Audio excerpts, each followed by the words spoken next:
over here. It's near the welcoming congregation banner, and offer your greeting to those streaming from home and away from home with a friendly wave. So they can't see me. All right. Now let's take a moment to greet one another.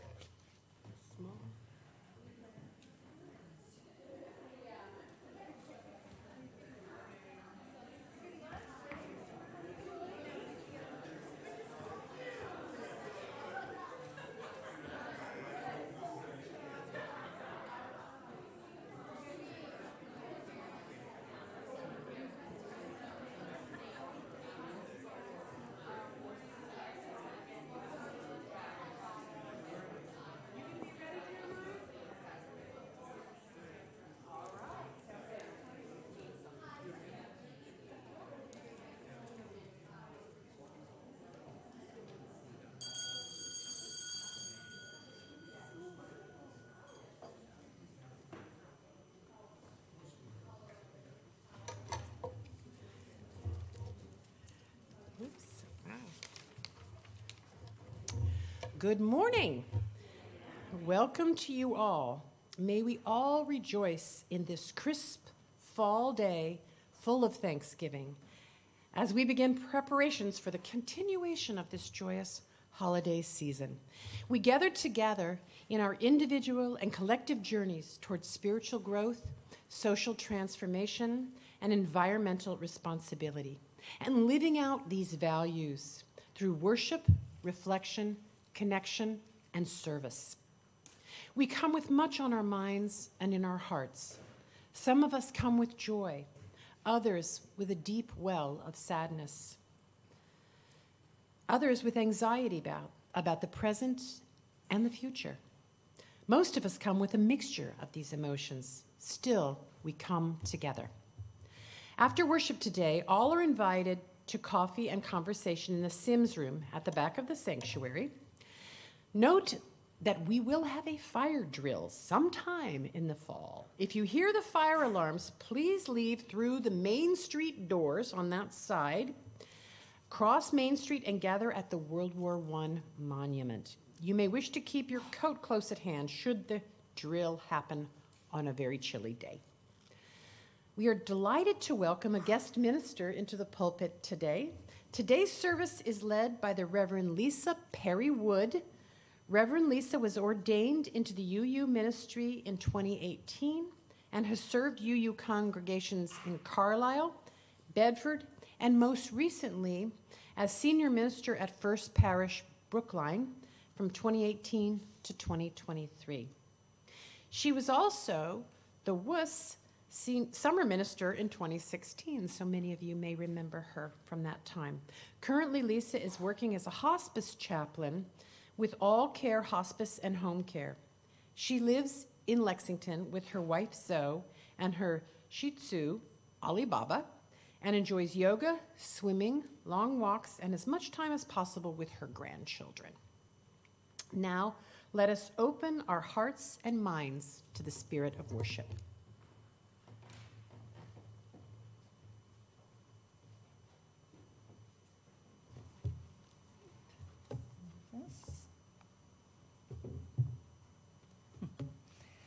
Good morning. I'm delighted to be back in Winchester this morning. Some of you might remember my summer ministry here. I certainly remember that time fondly. Many events have happened in all of our lives in those 7 years, and some ways we're all different people now.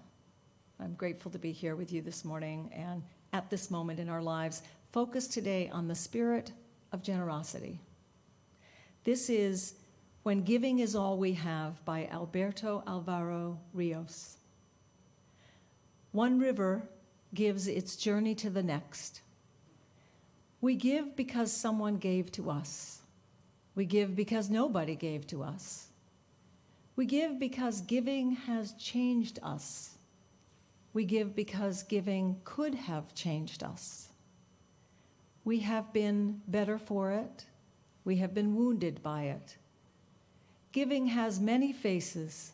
It is loud and quiet, big though small, diamond in wood nails.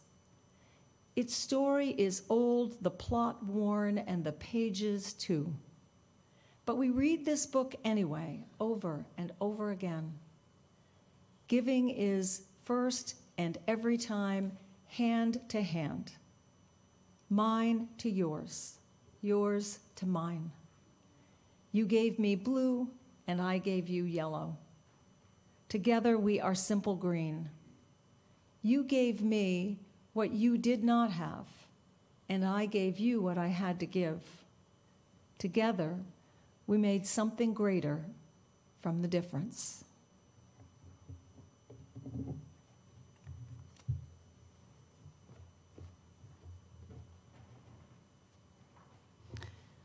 I'd like to invite Jeremiah Fowler to come forward to light our chalice.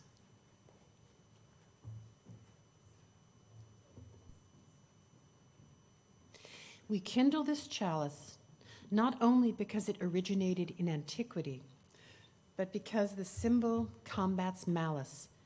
This burning flame represented hope during the bleakness of World War II, a sign of refuge, meaning death was circumvented, if only for that night. This emblem, a flame in the chalice, encircling twice, assured wary refugees fleeing Nazi persecution that for a time they had found safety and respite.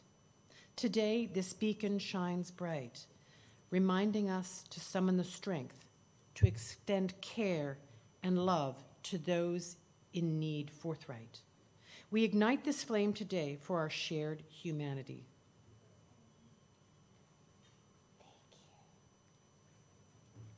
Please rise in body, rise in spirit to join in singing our opening hymn, Morning Has Broken, number 38 in the Gray Hymnal.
I'd like to invite the children to come and join me up here.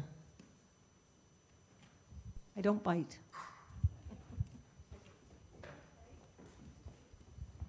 Oh, thank you, thank you. Oh, lovely. Good morning. Good morning, friends. Thank you for joining me up here. So today we're going to talk about blessings. Do you know what a blessing is? What's a blessing? It's when we bless each other, which means that we thank each other, kind of. Like thanking each other, yeah. It's like where sometimes I don't know if it means this, but I think it could mean you pray to God. It's a little bit like a prayer. You are all telling the story for me. Thank you. So, but I also think that a blessing is a little bit like making a wish. Like making a wish for someone. Have you ever made a wish? I bet you. You never made a wish? I made a Yeah? wish. Did you? Yeah? But I only made a star. But I only made a star wish. Oh, on a star. Wishing on a star is a good thing. Yeah. What kinds of things did you all wish for? I won. I don't. I think this. Sometimes, like, if you blow out your candle at a birthday, and like you say it in your mind, like what you wish for. That's right. Sometimes we say the wishes in our minds, and sometimes we say them out loud. Blow it out, and then like your wish comes true. And you blow the candle out, and you hope that your wish comes true. So, in a minute, we are going to send out some blessings, wishes, prayers to different people. But first, we need our magic wands. Everybody get your magic wand ready? You all can get your magic wands ready? Okay. Everyone can have a magic wand. So we're going to use our magic wands to send out, we're going to turn around, and we're going to send out wishes and blessings. And it's like sending love. We're going to send our love all the way out into the world, not just to people here, but people we can't even see, people who are watching at home, people anywhere who might be needing a blessing. So, are you ready? Okay. So we can do a few different ones. And these are the wishes, the kind of wishes that you're going to do in your head, all right? In your head. And everyone can do one in their head. So you can say, it could be for a family member or a friend or for the whole world, whatever you want. And you're going to, in your head, you're going to say, I wish you. It could be luck. But see if you could think of one in your head. So everyone think of one in your head. I wish you. Send it out there. Or I hope for you. Or may you. All right. So here's another thought. There are a lot of children in the world right now, especially in places where people are fighting, like in a war. Did you ever hear about that? Yeah, you heard about that. Yeah. So I thought that, and those children, right, if they're in a war and people are fighting, they're probably kind of scared, right? Yeah, there's a lot of wars. Yeah. Yeah. And that's right. And they could be, those children could be scared. They could be lonely. It could be, yeah, I know I would love to hear about that, but let's just talk about this for a minute, okay? So let's try sending a prayer out to those children around the world who might be scared or lonely or missing someone they love. What do you think we should wish for them? What would we wish for those children? What? I wish your parents don't. I wish you don't lose your parents. I wish you don't lose your parents. That's a good one. What else? I wish you hugs. I wish you hugs. I love that one. That's beautiful. And we could also wish peace for everywhere that they're living, right? And safety. Thank you for that. Yes. Or we could wish, I hope you're with your family. May you have enough to eat and a safe place to sleep. May you be with someone who loves you and who you love. May you be happy. So let's turn around again with our wishing fingers and send that wish out to all those children. Good thoughts, prayers. May you have love. May you have peace. May you feel our blessings coming to you. And do you know that when we are sending out blessings and prayers like that, we're also blessing ourselves? Because it feels good, doesn't it? It feels good to send a blessing. Sort of, she says. It does sort of feel good. It makes our hearts feel good, right? It kind of makes our hearts feel full. So when we bless other people, we're blessing ourselves too. All right, friends, you're having a lot of good exercise rolling around down here. Thank you so much. You can go back to your seats now. Thank you for your participation. Job.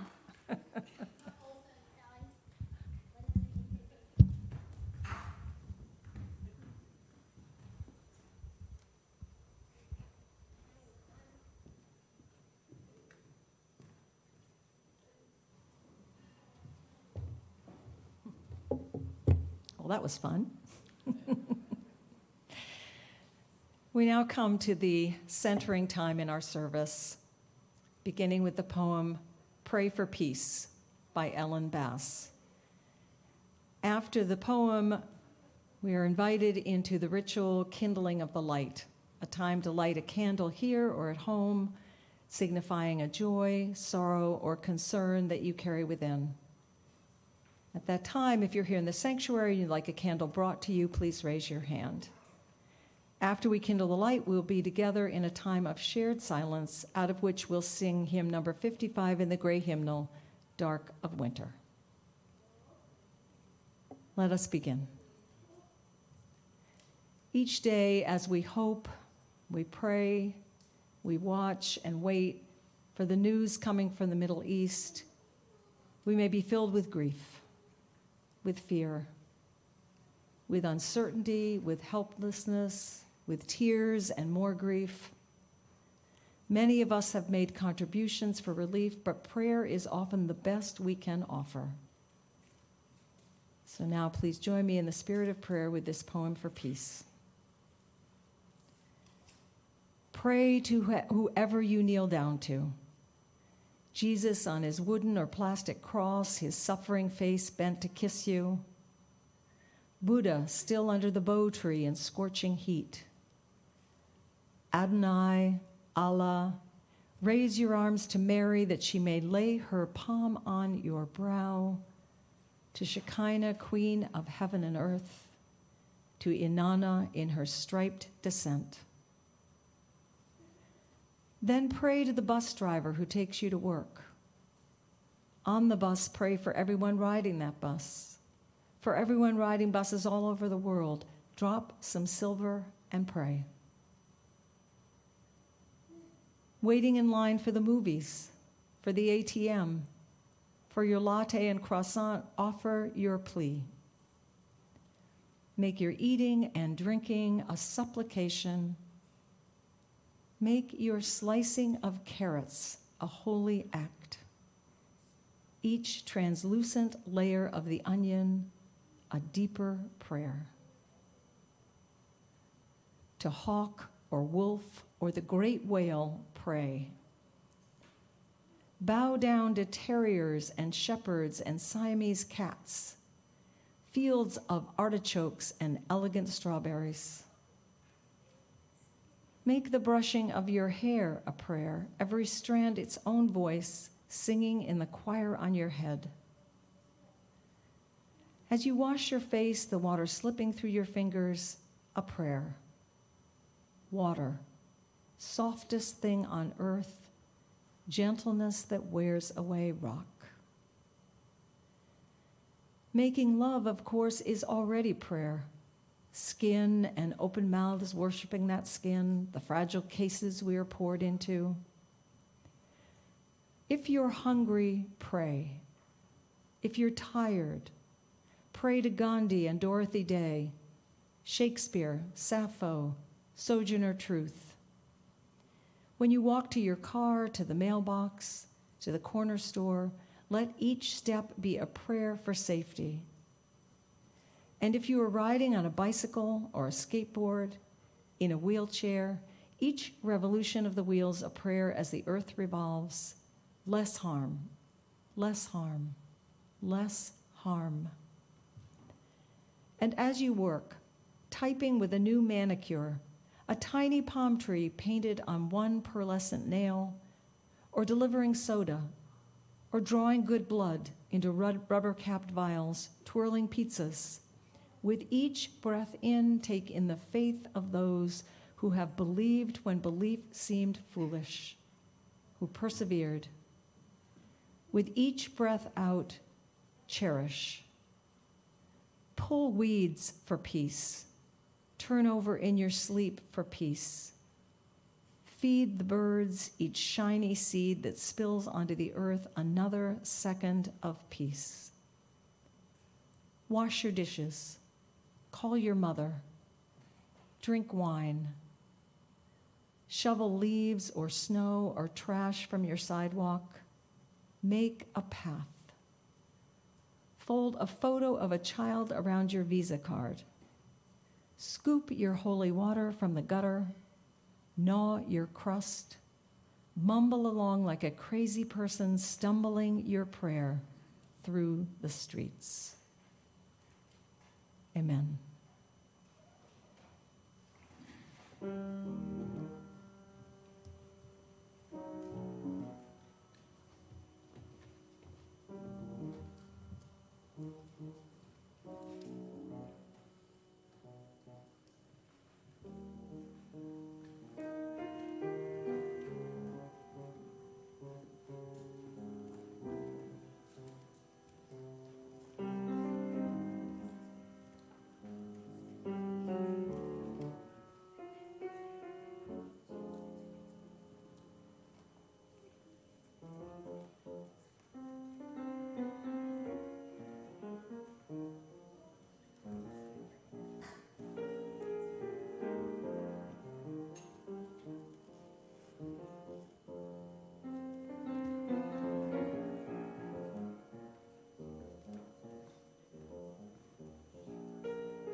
The reading today is Choose to Bless the World by the Reverend Dr. Rebecca Parker. Your gifts, whatever you discover them to be, can be used to bless or curse the world.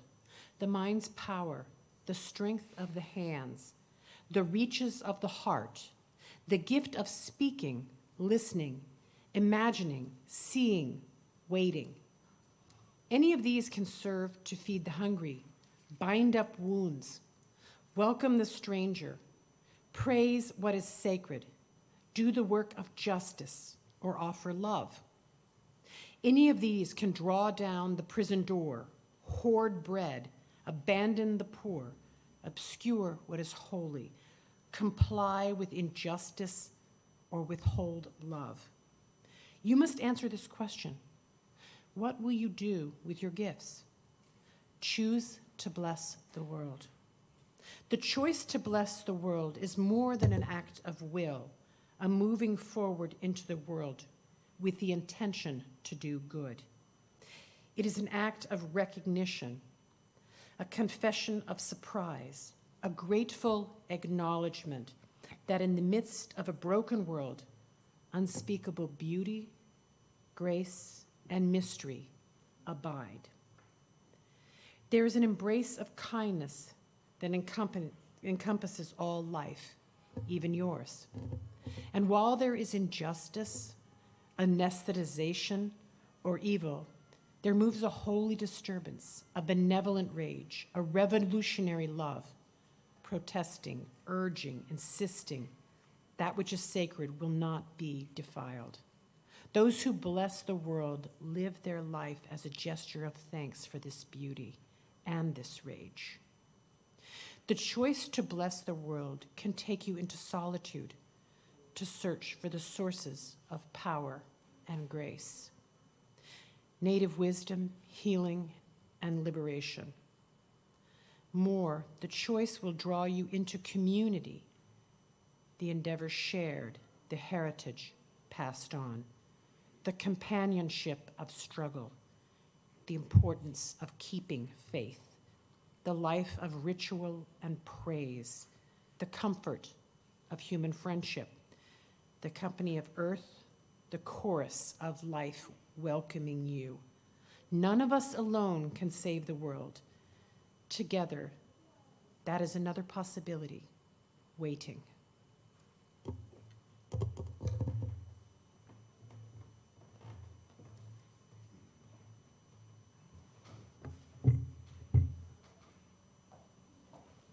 Thank you, Marcy.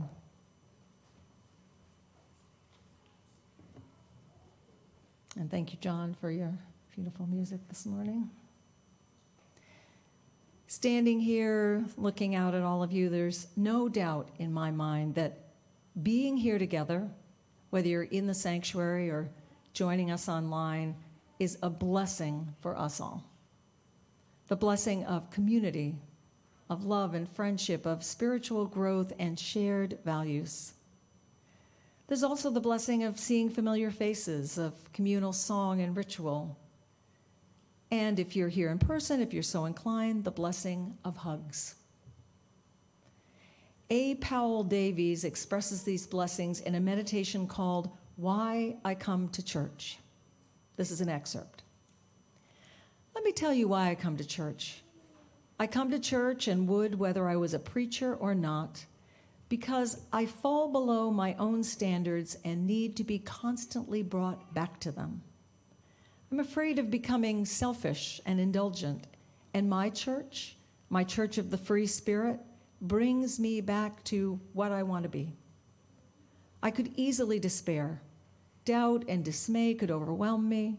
My church renews my courage and my hope. It's not enough that I should think about the world and its problems at the level of a newspaper report or a magazine discussion. It could too soon become too low a level. I must have my conscience sharpened until it goads me to the most thorough and reasonable thinking of which I'm capable. I must feel again the love I owe to others. I must not only hear about it, but feel it. In church, I do. I am brought toward my best in every way, toward my best. I must feel again the love I owe to others. I must not only hear about it, but feel it. In church, I do. I think this speaks for many of us, doesn't it? It's why we come here on Sundays. Here we're all brought toward our best, aspiring together to reach for all that we can be individually, collectively. It is indeed a blessing to be together, whether virtually or in person. We bless each other by showing up here, soaking up all that communal worship has to offer, and then taking it out into the world. The blessings of being together happen in other ways too, in small group ministries, in the work of church that we do in committees, in poetry and book and affinity groups, in the justice work we do together, in spiritual gatherings, all of which bless and connect us like family in the truest sense of the word. These church community blessings are available each and every week. We bless each other here in so many ways all year round.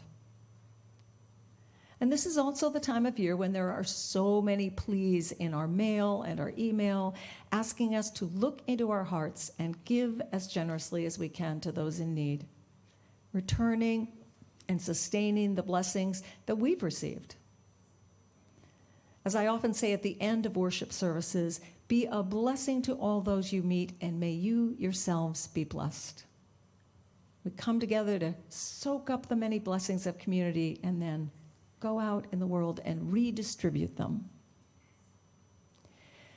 I read a Stephen King story this week about giving, an unexpected source of spiritual inspiration, but here goes. A couple of years ago, King says, I found out what "you can't take it with you" means. I found out while I was lying in a ditch at the side of a country road, covered with mud and blood, and with the tibia of my right leg poking out the side of my jeans like the branch of a tree taken down in a thunderstorm. I had a MasterCard in my wallet, but when you're lying in a ditch with broken glass in your hair, no one accepts MasterCard.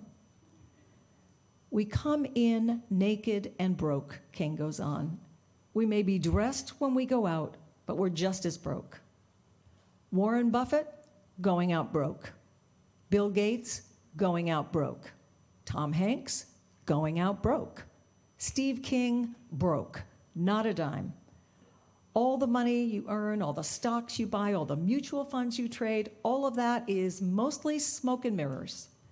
It's still going to be a quarter past getting late, whether you tell the time on a Timex or a Rolex or an Apple Watch. And then King paints this picture. I want you to consider making your life one long gift to others. And why not? All you have is on loan anyway. All that lasts is what you pass on. Now imagine a little backyard, he says, surrounded by a board fence. Dad, a pleasant fellow, a little plump, is tending the barbecue. Mom, or the other dad, and the kids are setting the picnic table. Fried chicken, coleslaw, potato salad, a chocolate cake for dessert. And standing around the fence, looking in, are emaciated men and women, starving children. They are silent, they only watch. That family at the picnic, says King, is us. That backyard is America. And those hungry people on the other side of the fence, watching us sit down to eat, include far too much of the rest of the world.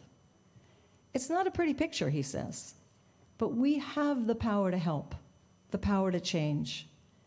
Giving isn't about the receiver or the gift, but the giver, says King. It's for the giver. A life of giving, not just money, but time and spirit, repays. It helps us remember that we may be going out broke, but right now we're doing okay. Right now, we have the power to do great good for others and for ourselves. King is talking about how giving blesses us as well as others, how giving fills up our hearts, makes us feel more connected to those who are looking over the fence. How our gifts, no matter how small they may seem, are a way of feeling more powerful in the face of so much grief and loss around the world. Giving, as the infamous Grinch discovered, can make our hearts grow 10 sizes. Blessing each other, we bless ourselves, and we bless the world with our gifts. Reflecting on blessings reminded me of the story of the jack pine seeds. You've probably heard this one. The jack pine tree grows in the northeast and central part of the U.S., as well as across Canada. Jack pine cones often remain closed for years, the seeds still holding their viability. In the interior of the forest, the cones that drop to the ground open at least partly with the sun's reflected heat. However, the majority of jack pine stands are undoubtedly established following forest fires. Only rarely do the cones release their seeds while on the tree. The seed of the jack pine does not let go until the cone itself is subjected to sustained and concentrated heat. A forest fire sweeps everything in front of it, and all that remains are the charred reminders of former growth and of former beauty. In that moment, in the midst of the ashes, the secret of the jack pine is revealed. The tender seed discovers life stirring deep within itself.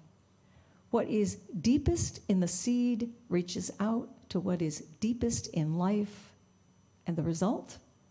A tender shoot, gentle roots, until at last, standing straight against the sky, the majestic glory of the jack pine. Philosopher and theologian Howard Thurman points to the metaphor of the jack pine seeds. He says, "It is not too far afield to suggest that there are things deep within the human spirit that are firmly embedded, dormant, latent, inactive. These things are always positive, even though they may be destructive rather than creative, but they remain there until our lives are swept away by forest fire. It may be some mindless tragedy, some violent disclosure of human depravity, or some moment of agony which the whole country or nation may be involved. The experience releases something that has been locked up within all those years. If it be something that calls to the deepest things in life, we may, like the jack pine, grow tall and straight against the sky." I love this metaphor, this image of us cracking open like the jack pine seeds, bursting apart in a forest fire. The seeds reseeding an entire forest, and all of us opening up to new possibilities of hope, compassion, generosity. And of course, I can't help but think of all of us and of these years of a pandemic that we endured. How we rose to meet this disaster, supported and encouraged each other, how we stayed together. Could it be that out of the ashes of what we endured in these days of joyful reconnection, that we open wide our hearts and offer all that we can to others in need? Could our blessings for each other, for all those we love, burst forth like jack pine seeds, planting new life and growth everywhere we share them? As we keep the flame of our chalices burning in our congregations, can we be planting seeds for new growth, not just here, but in the world? In the words of John Lewis, if not us, then who? If not now, then when? We may not have chosen the time, he said, but the time has chosen us. Life must have its sacred moments and its holy places, says A. Powell Davies. We need the infinite, the limitless, the uttermost, all that can give the heart a deep and strengthening peace. We need the touch of beauty, bringing life back to its luster and its loveliness. We need the unutterable communion of our spirits with the Spirit of the highest, all that joins the soul with what it yearns for, all that can raise the frailty of our incomplete humanity toward the level of the Spirit's aspirations, that our earthly dust may meet and mingle with the majesty and mystery of all that is. This is my prayer for us today, that in this moment, in every moment, may we all mingle with the majesty and mystery of all that is. May you feel the blessing that you are, enjoy the blessings of this community, and offer the blessings that you can share. May it be so. Amen. Blessed be.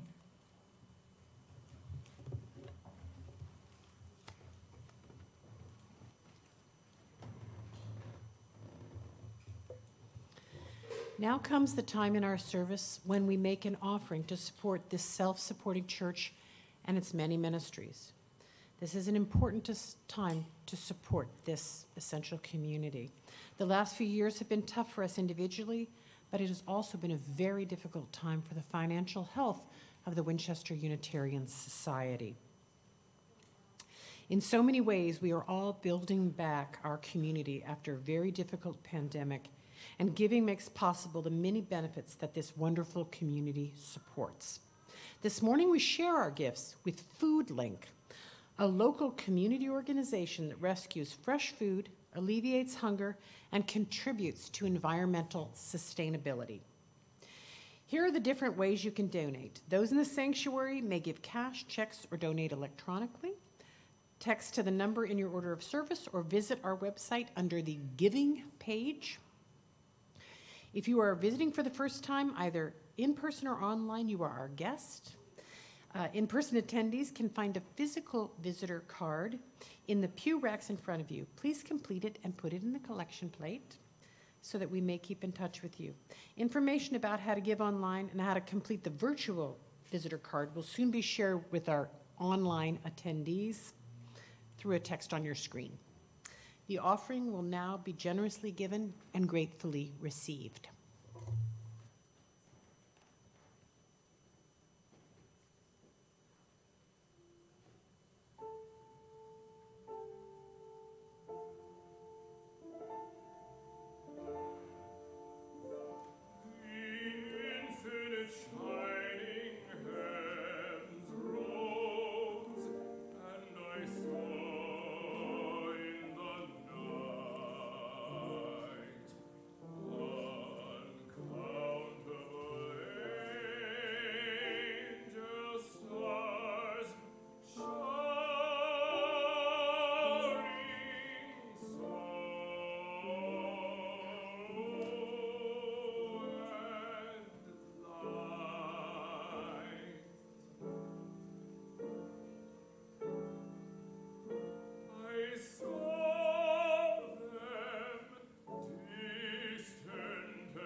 Thank you.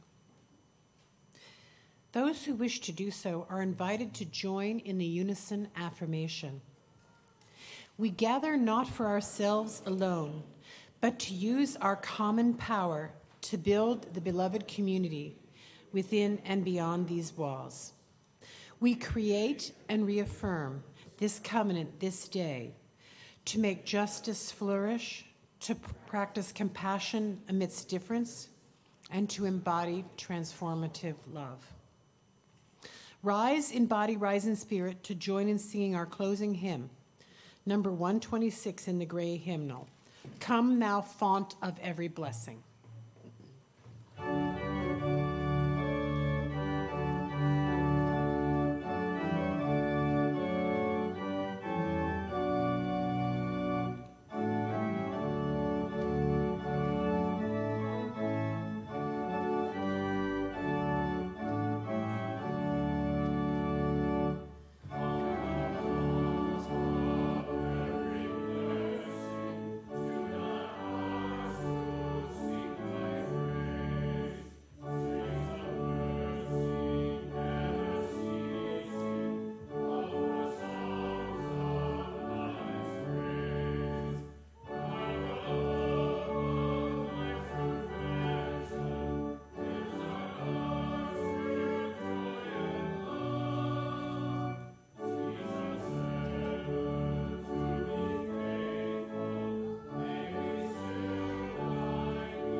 Joy it has been to be with you this morning. This is a closing by Rachel Hayes. We turn our hearts to the work of our congregation. We have inherited this institution from over 15 generations of people who believed in the power of human beings to bear love out into the world. We carry this tradition for those who find comfort, inspiration, and joy within its real and virtual spaces. We tend the spark of imagination and hope for the world to come. Beloved friends, take all that we have shared here today out into the world. Be a blessing to all those you meet, and may you yourselves be blessed. Amen.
Please join me in reciting the words printed in your order of service for extinguishing the chalice.